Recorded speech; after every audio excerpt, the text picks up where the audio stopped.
Magandang tanghali sa inyong lahat, lalong-lalo na sa kaibigan ko, best friend ko. Yung best friend ko, ikaw yon kapatid, alam mo kung kilala mo kung sino ka. Alam kong malapit ka na matangay sa ibang sikta. Sana kumapit ka pa.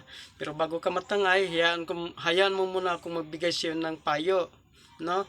Kasi yung sikta nga malapit, hindi ko naman nasabing malapit mo sa saniban, yung siktang umaaligid-aligid sa iyo ay tatagpo yan ng isang babae na si Ellen G. White. Yung babae po ay pinagbawalan po yan ng Diyos na maging mamuno. At sabi ng ating Panginoon, manahimik. Sabi ni San Pablo, manahimik ang babae. Hindi siya pwedeng magturo sa mga lalaki. Yun yung tungkol sa sikta, tungkol sa grupo. Hanggat may mga lalaking po pwedeng mamuno, hindi po siya hinayaan ng Diyos ng mamuno. Yung siktang yan, kapatid, ang, ang founder niyan, isang babae, si Ellen G. White. Yung kautusan na sinusunod ng grupong yan, 18th century lang yung natatag. Noong 17th century, wala pong Kristiyano, wala pong Kristiyano nga nagsamba ng Sabado. Nung itinatag po ni Ellen G. White ang SDA, doon lang po nagkaroon ng mga Kristiyanong nagsasamba ng Sabado. Si Ellen G. White po ang founder niyan. Bakit ba merong nagsasamba ng Sabado? Bakit ba may utos ang Diyos na alalahanin nyo ang araw ng Sabado, alalahanin nyo ang araw ng pahinga? Kasi po, yung mga Israelita, pumunta po ng Ehipto yan, nagiging alipin ng Ehipto yan sa loob ng 400 years. At inaabuso po sila ng mga Ehiptohanon, ginagawang alipin.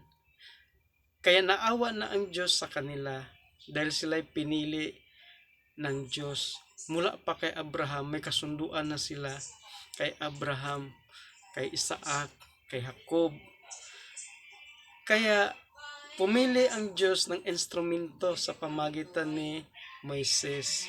Si Moises po ang ginamit ng Diyos para gawing instrumento para mapalaya ang mga Israelita doon sa Ehipto dahil matagal na panahon silang naging alipin. Kaya nung nakalabas sila sa Ehipto, yung paglaya po nila, mga kapatid, paglaya nila, araw ng Sabado yun. Kaya nung paglaya nila sa araw na yun, sinabihan sila ng Diyos, alalahanin nyo yung araw kung kailan sila inilabas mula sa Ehipto. Yung araw yun yung kaligtasan na doon yun sila naligtas mula sa pagkaalipin. Kaya pinasamba sa kanila, pinapabigyang halaga sa Diyos ang araw na yun, pinapaalala sa kanila. No? Hindi sila pinapatrabaho. Sa loob ng 6 na araw, hayaan sila magtrabaho. Pero yun kapatid, exclusive po yun na inuutos doon sa mga taong inilabas niya mula sa Ehipto. Hindi po yun sa lahat ng tao sa mundo. Kasi kung sa lahat ng tao sa mundo, dapat hindi sinabi ng ating Panginoon doon sa mga taong nilabas niya sa Ehipto. Kaya hindi po yun para sa lahat ng tao sa mundo. Kasi ang bawat tao may kanya-kanyang Sabat. Halimbawa, ang bawat relihiyon may kanya-kanyang Sabat. Halimbawa, Muslim. Ang Muslim, namahingayan ng araw ng Biyernes. Ang Kristiyano, namamahingayan ng araw ng Linggo. Bakit araw ng Linggo? Kasi, nung namatay si Jesucristo ng Biyernes, muling nabuhay siya ng araw ng Linggo. At doon siya sinamba ng kanyang mga apostol. Doon po yung araw na nailigtas tayo mula sa kasalanan, nakatanggap tayo ng kaligtasan mula sa ating mga kasalanan. Kaya sinamba natin ang Panginoon sa araw ng Linggo. Ang mga Ehiptohano naman, ang Israelita naman, iniligtas sila mula sa Ehipto sa araw ng Sabado. Kaya inutos sa kanila nga, alahalahanin nyo ang araw ng Sabado. Kaya Si Ellen G. White, ginaya lang niya yung mga Hudyo. Kasi ang mga Israelita, pinagbawalan ng Diyos na huwag kumain ng baboy, huwag kumain ng mga marurumi, lalo na yung namamatay. Hindi yung pinapakain sa Israelita. At inutusan din sila na huwag gumawa ng larawan na mga nasa langit, yung makikita mo sa langit.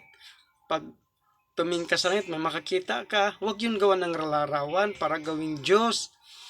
Tulad ng araw. Huwag kang gumawa ng araw para sambahin tulad ng Diyos. Ang buwan. Huwag kang gumawa ng buwan para sambahin tulad ng Diyos. Yung bituin. Huwag kang gumawa ng bituin para sambahin mo tulad ng Diyos. Kaya huwag kang gumawa ng mga hayop na nasa tubig. Huwag kang gumawa ng isda para kilalanin mong Diyos.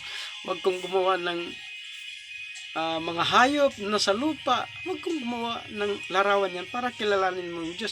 Kahit tao, huwag kang gumawa ng larawan na babae o lalaki para sambahin mo tulad ng Diyos. Pag ginawa mo yan, magkakasala ka. Ba't inutos yun ng Diyos sa mga Israelita? Kasi hindi kilala ng mga Israelita ang Diyos na nasa langit. Ang Diyos ni Abraham, Diyos ni Jacob, at ni Isaac. Hindi kilala ng mga Israelita yan. Kasi 400 years silang naging alipin sa Ehipto. At ang mga Ehiptohanon, hindi nila kilala ang Diyos.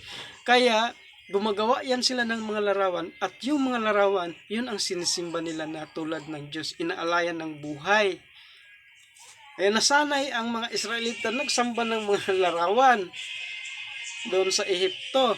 Kaya nung lumabas sila mula sa Ehipto, habang bumabiyahe sila, pagdating nila sa ilang, umakyat si Moises para magdasal sa bukid, sa bundok. Nung inisip ng mga Israelita na tagalan si Moises, baka patay na si Moises, ang ginawa nila, gumawa sila ng guyang baka. Gumawa sila ng larawan ng baka para gawin nilang Diyos. Yun ang sasambahin nilang Diyos. Kaya sanay na sanay sila magsimba ng Diyos-Diyusan. Sanay na sanay sila. Kaya inutos sa kanila doon sa Exodus 20 na huwag kayong gumawa ng mga larawan para gawin yung Diyos. Sambahin nyo tulad ng Diyos. Kaya inutos sa kanila yun. Tsaka huwag kumain ng baboy. Yung mga yan, pati huwag kumain ng baboy, yun po exclusive yan sa mga Israelita. Kasi sabi naman doon sa sa Deuteronomy, pero pwede nyo itong ipakain sa iba, pwede nyo itong ibinta sa mga hintil na sila lang ang kakain. Kayo hindi, kasi ang mas espesyal sa mata ng Diyos. Kaya kailangan maiiba sila sa pangkaraniwan dahil espesyal sila.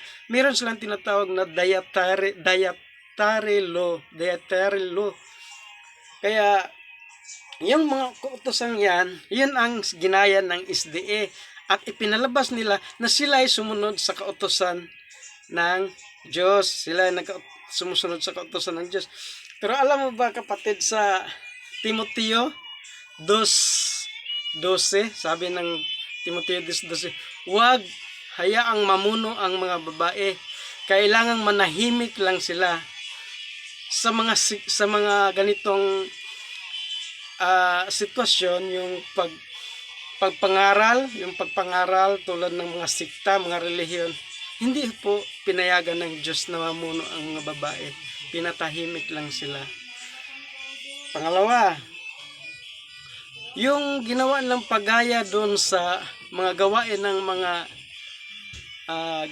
ng mga Israelita, ang sabi ng ating Panginoon, sabi ni San Juan sa 3, sabi ni Juan sa 3:9 sa Revelation, ang sabi ni Juan sa 3:9 sa Revelation, sabi niya, kayong mula sa sinaguga ni Satanas, kayong nagpakahudiyo, ayun pala, yung nagpakahudiyo mula sa sinaguga ni Satanas, palalapitin ko kayo sa anghel ng Philadelphia. Paluluhurin sila sa harapan ng anghel ng Philadelphia. Yung anghel na doon sa ibang salin, obispo yon. Sa obispo ng Philadelphia yon.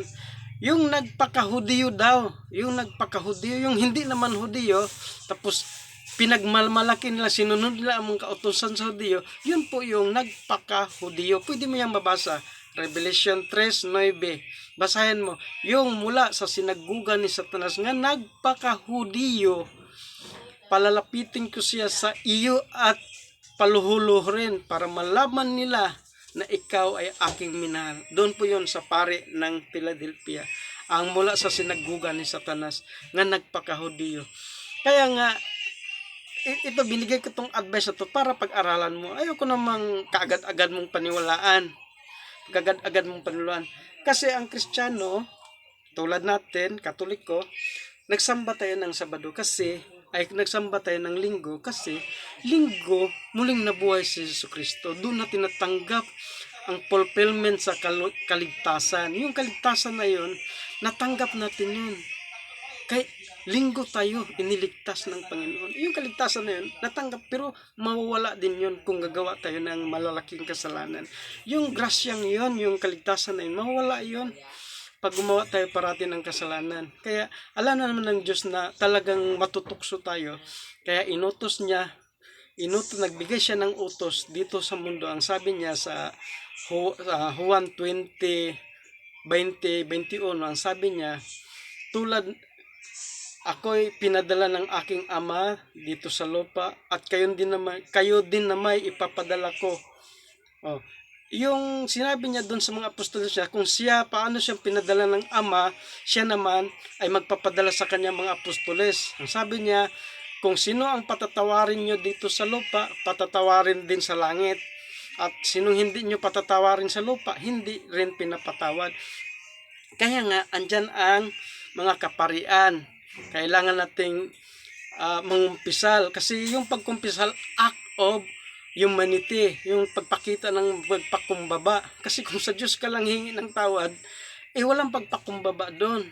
Kaya, pag sa tao ka humingi ng kapatawaran, sabihin mo lahat yung kasalanan mo, napakahirap gawin yun. Nakakahiya yun.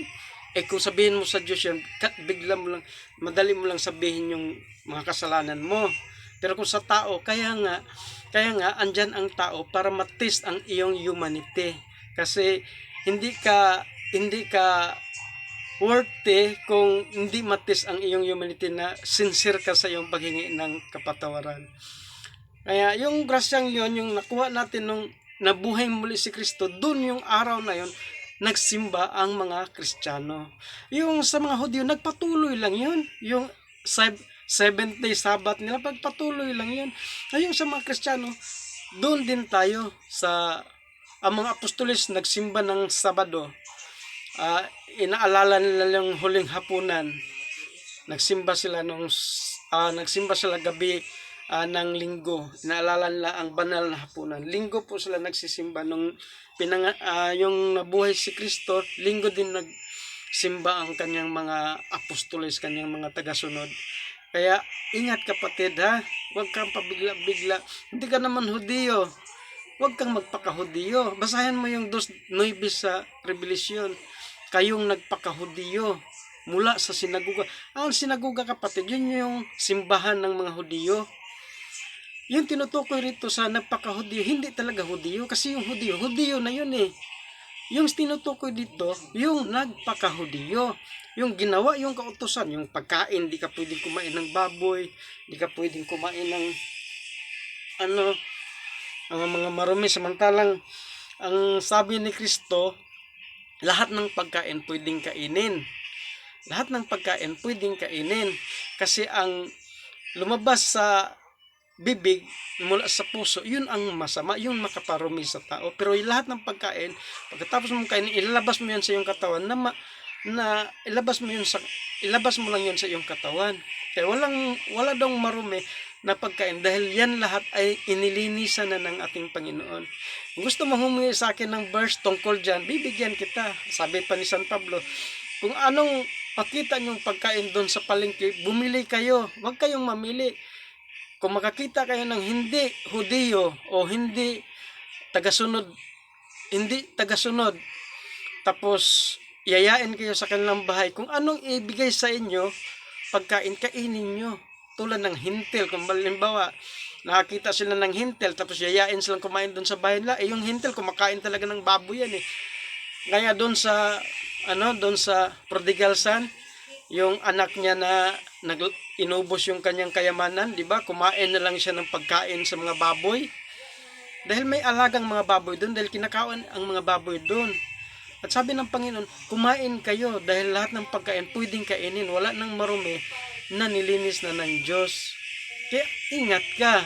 Kaya pwede ka humingi sa akin ng mga verse kung saan sinabi na hindi pwede mamuno ang babae, kung saan sinabi na sa Israelita lang ito inuutos itong mga kautosang to dahil special ang mga Israelita, kung saan inutos na ang lahat ng pagkain malinis na, kung saan mabasa na kayong nagpakahudiyo, mula kayo sa sinagugan ni Satanas, paluluhurin ko kayo doon sa anghel sa Philadelphia.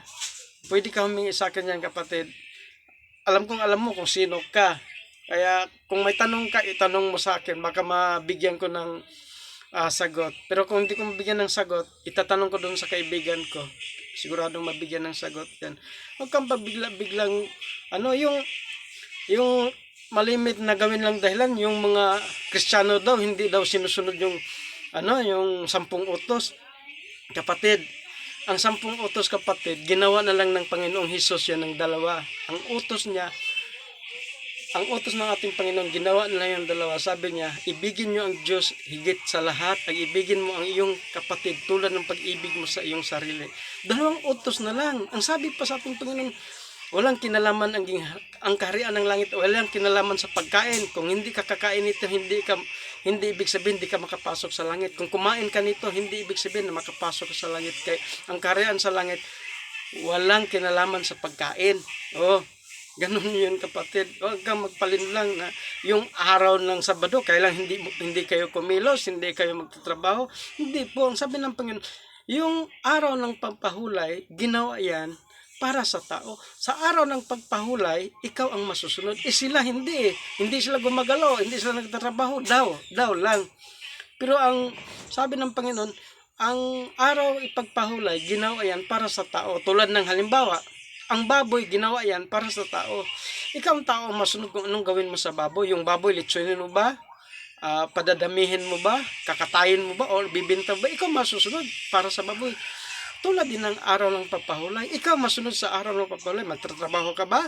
Magsimba ka ba? Magpahinga ka ba? Ginawa ang araw ng pagpahulay para makapahinga ka kung anong gusto mong gawin. Hindi yung ang araw ng ipagpahulay, yung araw ng pahinga, yun ang masusunod sa iyo. Yun ang sisimbahin, yung sasambahin mo, yung araw ng pampahinga. Siya ang nasusunod. Hindi ka pwedeng kumilos, hindi ka pwedeng pumunta doon, hindi ka pwedeng pumunta roon, kasi sinusunod mo yung araw na pahinga. Ay mali po yun. Wala pong makakaakyat sa langit dahil lang pagsunod sa araw ng pahinga. Makakaakyat ka sa langit kung ibigin mo ang Diyos higit sa lahat at ibigin mo yung kapwa tulad ng pag-ibig mo sa iyong sarili. Yun po ang kautusan nating Panginoon. Wala pong kinalaman doon ng araw ng pahinga, pagkain sa baboy, ano pa man dyan. Di ka kumakain ng baboy, panay pamimintas naman kayo, panay paninira. Alam mo mga kapatid, kadalasan na membro ng mga SDA mula sa Katoliko yan. Alam mo bang sinasabi ni San Juan sa 2:18? Kung may Biblia ka, tingnan mo, 2:18. Ang sabi ni San Juan sa 2:18, nandito na ngayon ang mga antikristo. Ang mga taong tumula sa atin. Umalis sila sa atin para makilala nga sila hindi kasama natin. Dahil kung sila kasama pa natin, hindi sana sila umalis sa atin. Dahil umalis sila para makilala nga sila hindi sa atin. Yun po ang propesya ni San Juan na yun po ang mga antikristo. Yung namula sa atin nga umalis para makilala nga hindi atin. Kaya ingat ka talaga. Kung saan ka ngayon, ito lang, tandaan mo, kung saan ka ngayon, dun ka na manatili sa relihiyong yan. Nagmalasakit lang ko sa iyo kasi kinakabahan ako. Parang napapansin ko, parang matatangay ka talaga eh. Matatangay ka talaga. Kilala mo na kung sino ka. Mag-text ka sa akin para kung may tanong ka tungkol sa paliwanag lang ganyan, sasagutin natin. Kahit anong tanong tungkol dyan, masasagot natin yan. Kapatid. Sige, God bless kapatid. Sana magagawa ako ng video ulit para sa yung para malaman mo ano bang katuruan ng simbahang Katoliko tungkol sa mga image, holy image natin, tungkol sa mga yung tinitira kasi naman binyag. Bakit bibinyagan ang bata? Bakit daw tayo nagsasamba sa rebulto? Wala pa man ng Katolikong kinikilala ang rebulto na Diyos. Yan lang, may imahe lang yan ng mga taong banal. Yan ay remembrance sa atin, pero tawagin Diyos yan, hindi yan Diyos. Sino ba namang tumawag ng Diyos sa mga banal na larawan? At saka bakit daw may purgatorio? Bakit daw magdarasal tayo pag may namatay? Bakit daw kailangan natin magsantos ng rosaryo? Yan kapatid yung mga atake nila. Yung bakit daw magsa-sign of the cross tayo. Ibabahagi ko yan siya kapatid. Ibabahagi ko siya anong paliwanag dyan. Kasi wala silang alam tungkol dyan. Sige kapatid, maraming salamat sana mapanood mo to. Thank you.